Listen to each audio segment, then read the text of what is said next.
In a road mishap reported on Sunday evening, a Bolero vehicle bearing registration number ML10B6188 was found overturned at 12 Mile Upper Shillong at around 6 p.m.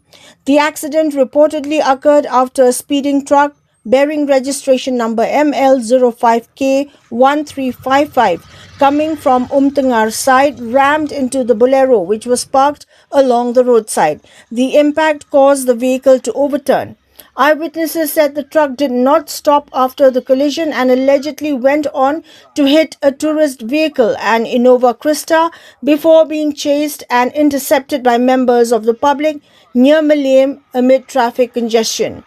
The truck driver and his assistant were reportedly under the influence of alcohol, and this was immediately informed to the vehicle owner. No injuries were reported in the incident.